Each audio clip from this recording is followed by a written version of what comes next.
Nursing School Explained, and this video on how to insert a nasogastric tube into a patient. After checking the orders and making sure that we confirm everything that we need in order to make sure that the procedure can be performed safely, we need to also make sure that we educate and inform our patient about the procedures and the details. Now, this is an uncomfortable procedure, and sometimes patients, they vomit during the procedure, so the better you prepare your patient for all the eventualities and what to expect, the better and the smoother the insertion will go. I'll tell you that as a new nurse, I had a lot of trouble inserting nasogastric tubes into patients when I worked in the emergency department, but a senior experienced nurse told me that the key to this is to have the patient put their chin to their chest once the tube is in the posterior pharynx, because then you close off the epiglottis and then the tube just slides down when you have them swallow the water. But first things first. So first of all, we need to make sure that we have all the equipment that we need to do this. So first of all, we need our nasogastric tube. We also will need a stethoscope to confirm placement after it's been inserted. We need a cup of water with a straw. That's very important, the straw, because the patient won't be able to tilt their head back to drink water in an attempt to swallow the tube. And then a piece of tape, as well as a piston or catheter tip syringe, an emesis basin, and an extra towel, just in case the patient throws up, so that we are prepared for all the eventualities. And the way that I usually explain the procedure to the patient is, can be an uncomfortable procedure, but the most important part is that you don't swat my hand away, because that's a reaction that some patients will have, and they will attempt to move your hand away when it becomes uncomfortable, when the tube hits the back of their throat. So I'll just tell them right away, in case it becomes too uncomfortable or unbearable, or you need a moment to breathe, just raise your hand and I'll stop right there. But I'm not going to let go of the tube, because I don't want to jeopardize any progress that I've made with the tube, because if the patient coughs or starts to vomit or gags, they can push that tube right out, and any progress that we've made will be not happening anymore. So once I've told the patient about this, then I gather my equipment, then we can start the procedure. And then depending for the reason for the NG tube insertion, if this is, for example, for a bowel obstruction and the patient will need suctioning, then we certainly need to also make sure that we have the wall suction set up at the correct setting and have that tubing ready to go so that we can hook it up once the NG tube is inserted. Okay, so this is a clean procedure, not a sterile procedure, so I'm going to wash my hands and don my gloves. And in this case, I've already explained the procedure to my patient. So after I don my gloves, I will assess their nares first, because it is important to know the anatomy and if there are any abnormalities that I could expect. So questions to ask would be, have you ever had a nasal fracture or a deviated septum or any kind of nasal surgery? And if they say yes, then you have to be extra careful and notify the physician, and then maybe they want to have an ENT or somebody else insert the NG tube for safety reasons. But if that is not the case, then we want to make sure we have a patent nare. One of them might be more patent than the other. The simplest way to do this is to occlude one of the patient's nostrils and ask them to exhale.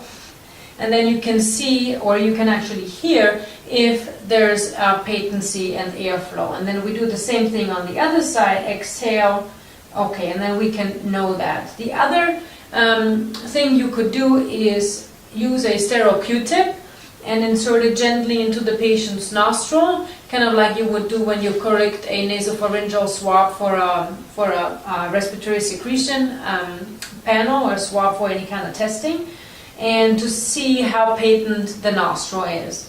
Once you've determined the patency of the nostril, we can go ahead and start with the procedure. So I always place a towel right here on the patient's chest. You want to make sure that you sit them up as much as possible, but depending on why they need it and what's going on with their abdomen, they might only be able to tolerate a certain degree of elevation of the head of the bed.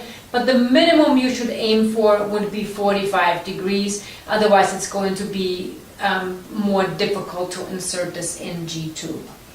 The other thing that I need to do, once I have inserted the NG tube, I'm going to have to secure it. And some facilities use some newer devices that have like a little plastic clip that can go around the tube, and the sticker that goes to the patient's nose. But the good old-fashioned way is to just use some tape, and in this case you would use transport tape, and you would get about, I guess this is about 4 inches or so strip, and then you want to tear the strip for a small portion, and eventually the strip that's still intact, that's not torn, will go on the patient's nose, and then these two ends will twirl around the tube to keep it in place. So I'll just make sure that I have this strip of paper ready to go here. And then I will explain the procedure, and I will say once you're going to feel the tube in the back of your throat, then I'm going to ask you to put your chin to your chest and at the same time drink the water with the straw. Of course, one more thing that's important to check, is the patient able to swallow, and is that okay, or are they completely NPO? But for the most part, once we get the tube down there, any water that the patient has swallowed, we can suction that back out if that is the purpose of the tube. So we'll instruct the patient, chin to the chest, and at the same time drink the water. And then as the patient is drinking the water, the epiglottis will open, and then we can pass the tube as the patient swallows. So with every swallow, we'll be able to pass the tube. Okay, I'll be ready here with my stethoscope around my neck. I'll have my emesis space in here that I'll tell the patient to hold with their left hand preferably. That's also the hand that I'll instruct them to hold up in case they need me to stop for whatever reason, if they need to catch their breath. And then I will open up my tube, and many times you can just use the wrapper, the inside wrapper, as the source for your lubrication. So you can just, I'm just going to squirt my lubricating jelly on here. And actually, before tubes come in different sizes. Also, this particular one is a 14 French sail and thumb tube. Depending on why the patient needs it, is it for suctioning, is it for feeding, how long is the tube expected to stay in, will depend on the size of tube that you select. And then the tube has these centimeter markings on here, which will allow us to know the depth of the tube once it is in there. But of course, first we'll have to measure it. Another thing that I always like to go over are these two parts. So we have this blue part, and then we have this other part, the end of the tube here, with this adapter. And so many times what this adapter is needed for, if you would hook this up to suction, the suction tubing connects right here. So this is basically an adapter, otherwise the suction tubing won't fit on this end of the tube. Another thing here, blue, just think blue equals air. And that is the air port or the air vent of the NG tube. And the purpose of it is, once the tube is in the patient's stomach and we put it to suction, it's going to move. And so there's a possibility that the tube might suction itself against the wall of the stomach. But because we have the air vent, there's not really a vacuum in the stomach, otherwise there would be. But because we have that vacuum there, it allows the air to get in there, not a vacuum to occur. And so even if we had continuous or intermittent suction, even if the tube suctioned itself against the wall of the stomach, it would still eventually become free again because of the air vent. And the concern here is that if the tube suctions itself against the wall of the stomach, and it does that for a prolonged period of time, it could create an ulcer, a pressure ulcer, in this case a more of a suction ulcer, and it could cause a GI bleed. So we want to be extra careful with that. And so now that I have got the tube ready, I have my lubricating jelly here, I will put the cup in my patient's left hand. And one more thing, I am right-handed, so I'm going to be standing on the patient's right side because I'm going to use my right hand for the insertion of the tube. So next I need to make sure that I know how much length of the tube I need. And so I'm going to measure from the the tip of the nose, through the earlobe, and then down to the xiphoid process. And remember, the xiphoid process is the last piece of a bone or cartilage in your chest. So in this case, in my case, this comes out to be 48 centimeters. You can either mark it with a Sharpie, which is what I prefer, or you can put a piece of tape there. The reason I don't like the piece of tape is because sometimes it's hard to take it off after the fact. And I like to use a different Sharpie, a different color, because it's easier to see on the black markings. So now we are ready to go.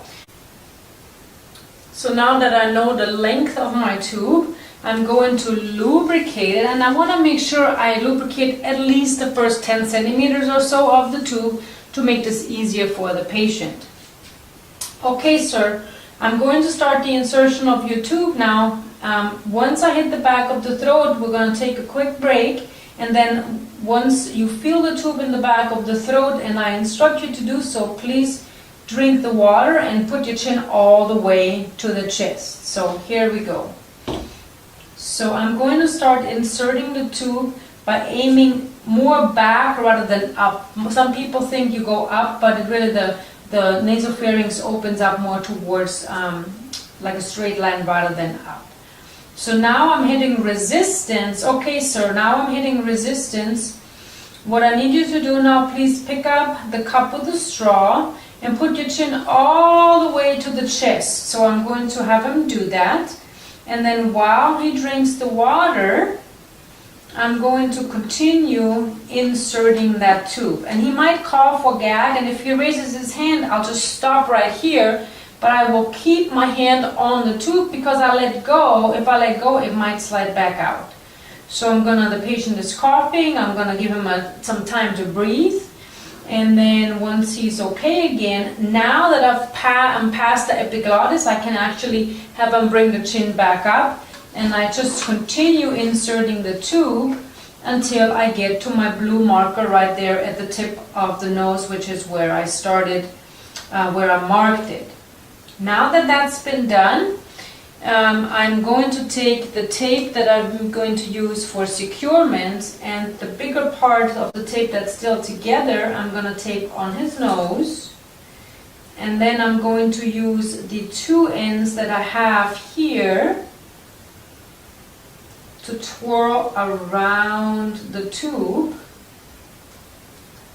to secure it, making sure that the marking that I have, the depth of the tube, is still where it needs to go.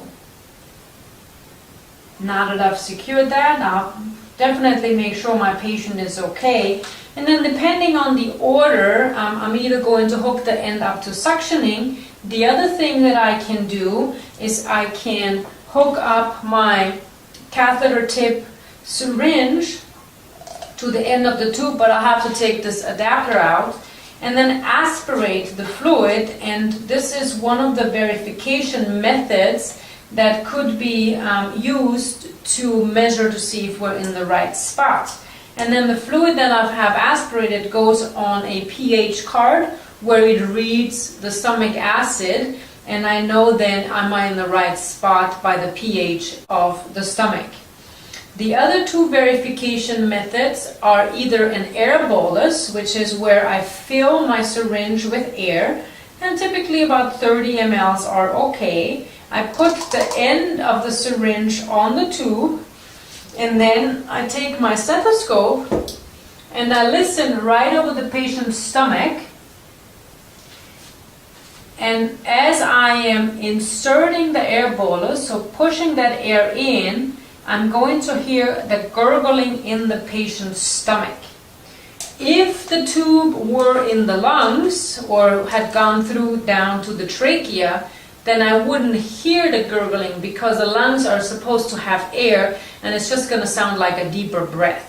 But in this case, the gurgling is very, very distinct, and once you've heard it, you will know that that's what it is.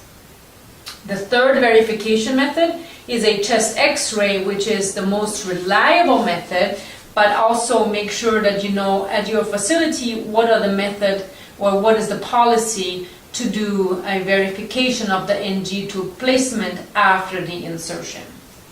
So if this NG tube was just, let's say, for feeding, then I would put the cap on here and then hook it or use a safety pin to secure it to the patient's gown. But this can be a little bit iffy because, you know, the patient might pull on it or somebody might change the gown. What I like to do is take a washcloth that's different from this towel or a small towel and just kind of wrap it up, because sometimes gastric juices come up as the patient coughs or sneezes, and that way the end is contained and we won't have a big mess with stomach contents.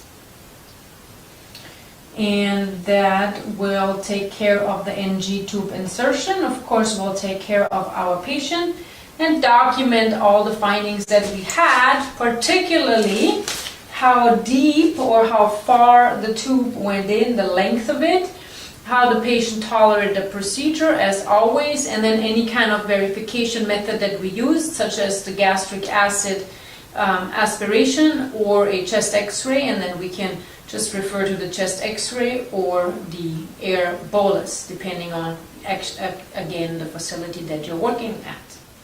So thank you for watching this video.